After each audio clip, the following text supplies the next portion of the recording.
আসসালামু আলাইকুম। Hello everyone, কি অবস্থা সবার, কেমন আছেন? আশা করি আল্লাহর রহমতে সবাই ভালোই আছেন। আজকে আমাদের আলোচ্য বিষয় হচ্ছে ওয়ার্ড চেঞ্জ বা চেঞ্জ ওয়ার্ড যাই বলেন, এই টপিকটা নিয়ে।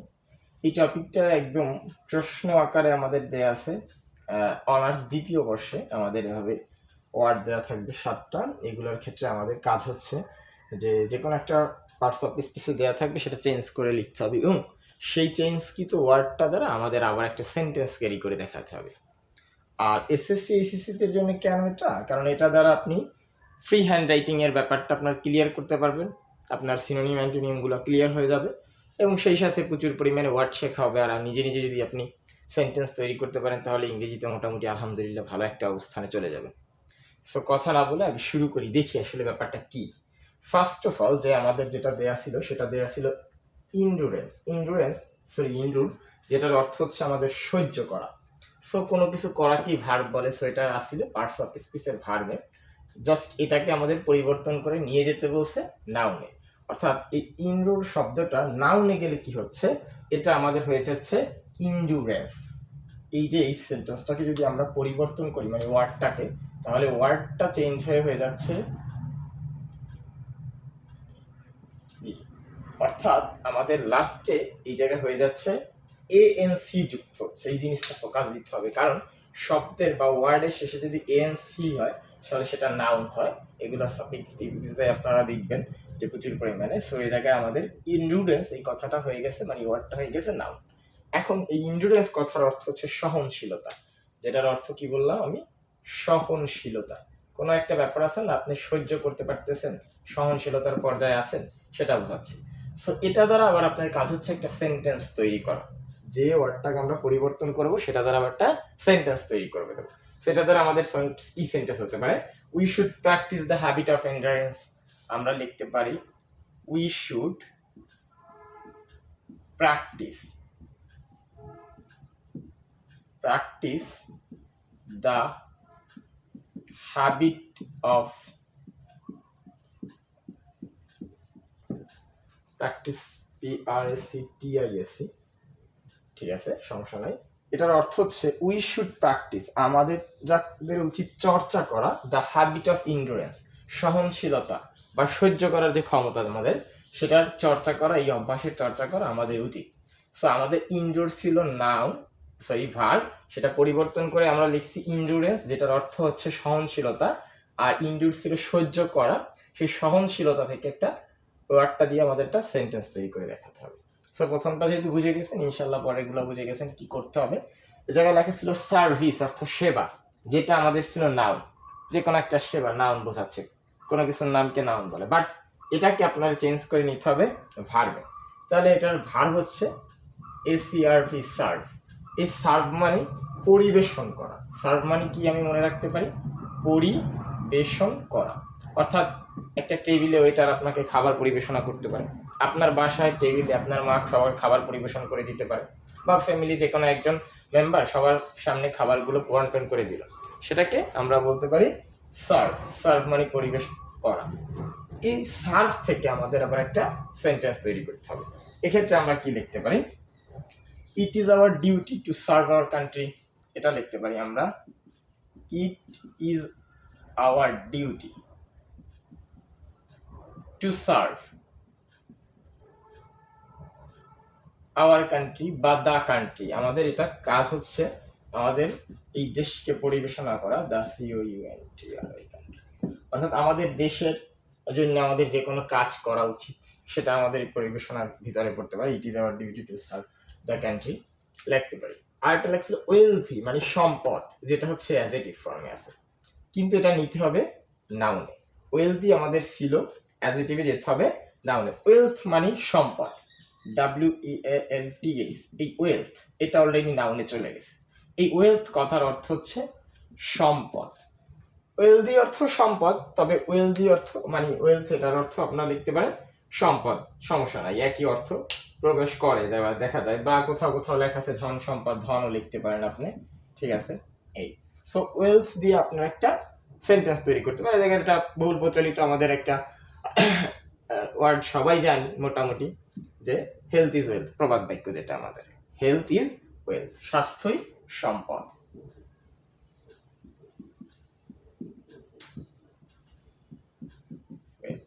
গেল। ওয়াইন্ড অর্থ বায়ু, যেটা আমাদের নাউনে আছে, চেঞ্জ করে যেতে হবে কোথায়, অ্যাজিটিভ। এই অ্যাজিটিভে আপনার যা হচ্ছে কাজ, এবং এই অ্যাজিটিভ থেকে একটা সেন্টেন্স তৈরি করে দেখাতে হবে। তাহলে ওয়াইন্ডি হচ্ছে WINDY, উইন্ডি।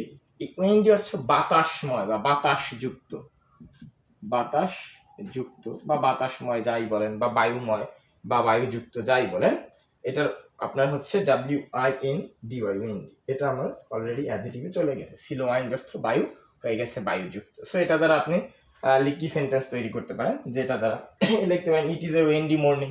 এটা খুব সহজ হচ্ছে, আপনি লিখতে পারেন it is a Windy morning, Windy morning. আমি আবারও বলতেছি, আপনারা যখন সেন্টেন্স তৈরি করবেন অবশ্যই সেন্টেন্স তৈরি করে দিতে হবে কোথা থেকে, যে ওয়ার্ডে পরিবর্তন করতে বসে সেই ওয়ার্ড থেকে। আপনাদের কোশ্চেনে যে ওয়ার্ডটা দেওয়া থাকবে সেটা থেকে নয়। কোশ্চেনে দেওয়া ছিল নাউন, পরিবর্তন করতে বসে অ্যাজিটিভ, সেই অ্যাজিটিভটাকে আপনি অ্যাজিটিভ সহযোগে একটা সেন্টেন্স তৈরি করবেন। মেইন অর্থ প্রধান, এটা ছিল আপনার অ্যাজিটিভে, কিন্তু পরিবর্তন করতে হবে অ্যাডভার্ব। সো মেইন প্রধানের অ্যাডভার্ব হচ্ছে মেইনলি। মেইনলি কথার মানে হচ্ছে প্রধানত।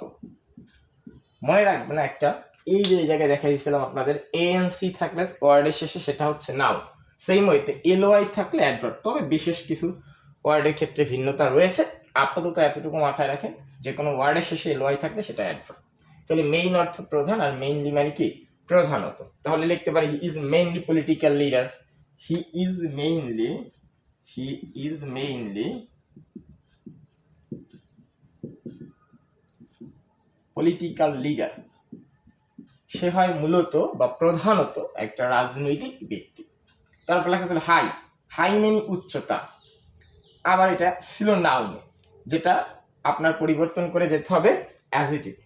ছিল নাউনে, এটা নাউনে নাই, হাইট এটা নাউন হচ্ছে, হাইট এটা হচ্ছে আপনার নাউন, টি যদি যুক্ত থাকে, বাট এটা অ্যাজিটিভে গেলে হাই হয়, হাই মানে উচ্চ, HIGH হাই।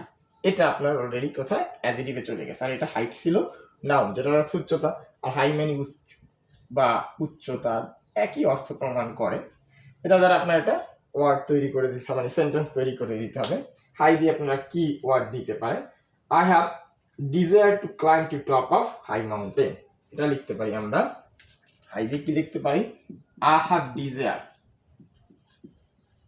ডিজায়ার মানে আকাঙ্ক্ষা, আমার রয়েছে আকাঙ্ক্ষা, টু ক্লাইম্ব, ক্লাইম্ব মানে উচ্চতা, একদম চরম সীমার উপরে, টু ক্লাইম্ব। তারপরে লিখতে পারি দ্য টপ, টপ মানে উচ্চ বোঝায়, the top of a high, top of a high. তারপরে আমরা লিখতে পারি মাউন্টেন, মাউন্টেন মানে এভারেস্ট, যেটাকে আমরা বলি, মানে আমার আকাঙ্ক্ষা রয়েছে আমি একদম এভারেস্টের চূড়ায় উঠবো, এটার অর্থ এটাই বোঝাচ্ছে। সেফ অর্থ নিরাপদ, যেটা আমাদের অ্যাডজেক্টিভে আছে, পরিবর্তন করে নিতে হবে আমাদের নাউনে। সেফ ছিল আমাদের কিসে, সেফ ছিল আমাদের অ্যাডজেক্টিভে, পরিবর্তন করে নিতে হবে নাউন, এবং নাউন দ্বারাই সেন্টেন্স তৈরি করে দিতে হবে। তাহলে আমরা লিখতে পারি সেফ, এটার নাউন ফর্ম হচ্ছে সেফ, যেটার অর্থ সংরক্ষণ, সংরক্ষণ। এটা ছিল অ্যাডজেক্টিভে, চলে গেল আমাদের নাউনে। এখন এই সেভ দ্বারা আমাদের একটা সেন্টেন্স তৈরি করে দিতে হবে। We should save our country, we should আমাদের উচিত, সেভ আওয়ার কান্ট্রি, এটা সবচেয়ে ছোট হয়ে যায়, একটু বাড়িয়ে লিখলে লিখতে পারেন we should save our national resource, আমাদের উচিত আমাদের জাতীয় সম্পদগুলো রাখবো, we save our country, we should save our COUNTRI country. So এটা হচ্ছে আমাদের কাজ। যারা দ্বিতীয় বর্ষের আছেন মনে রাখবেন আপনাদের এইটা আসবেই, আমার ইচ্ছা আছে ইনশাল্লাহ যে সময় পারলে অবশ্যই দিব, 10টা এরকম মডেলের মতো করে দিব, এগুলো থেকে কমন থাকবে ইনশাল্লাহ। এবং আপনি যদি বুঝে যান এবং প্রচুর পরিমাণ ওয়ার্ড মিনিং আপনার ভিতরে থাকে তাহলে আপনি করতে পারবেন। আর SSCর জন্য প্রচুর করেন, আপনারা করেন, এগুলো হয়তো ভাবতে পারেন যে আপনার লাগবে না, না বস আপনার লাগবে। নিচের বিভাগে যদি কেউ থাকেন অবশ্যই আপনি নোট করেন এবং করেন। এই জিনিসগুলো যে আপনাকে কোথায় নিয়ে যাবে, ইংরেজি যে কতটা উপকার করবে, এটা হয়তো কিছু কিছু সময় আপনি লাভের দিক থেকে চিন্তা করলে হবে না, হয়তো ক্ষণিকের জন্য আপনি মনে করতেছেন এটা লাভ না, কিন্তু না, এক্সাক্ট একটা সময় দেখবেন আপনি এটা আপনার লাভ হয়ে দাঁড়াইছে। হয়তো সরাসরি আপনি কোশ্চেন পাচ্ছেন না, এটা যারা অনার্স দ্বিতীয় বর্ষ আছে তারা পায়, বাট SSC SSC এর সেন্টেন্স ক্যারির জন্য বা ফ্রি হ্যান্ড রাইটিং এর জন্য এটা খুবই প্রয়োজনীয় একটা টপিক। সো আজকে আর কথা না বাড়াই, মূলত ব্যাপারটা হচ্ছে যে ওয়ার্ডটা দেওয়া থাকে সেটার ওয়ার্ডের পার্টস অফ স্পিচও আপনার জানতে হয় এটা কোন পার্টস অফ স্পিচ, আর তো করতে করতে আপনি ইনশাল্লাহ জেনে যাবেন, বুঝে যাবেন। যেমন আমি আজকে দুইটা হিন্স দিলাম, একটা শব্দের শেষে এনসি থাকলে নাউন হয়, শব্দের শেষে লয় থাকলে অ্যাডভার্ব হয়। এভাবে আরো কিছু টেকনিক আছে যেগুলো আমি ক্লাসে বলে দিব। সো আজ এই পর্যন্তই, ভালো থাকেন, সুস্থ থাকেন, আমার জন্য সবাই দোয়া করবেন। দেখা হচ্ছে নতুন একটা ক্লাসে নতুন একটা টপিক নিয়ে, না হলেও আগামী ক্লাসগুলো ইংরেজিতে আমার আশা করি এই চেঞ্জ ওয়ার্ডের উপরেই থাকবে। আল্লাহ হাফিজ।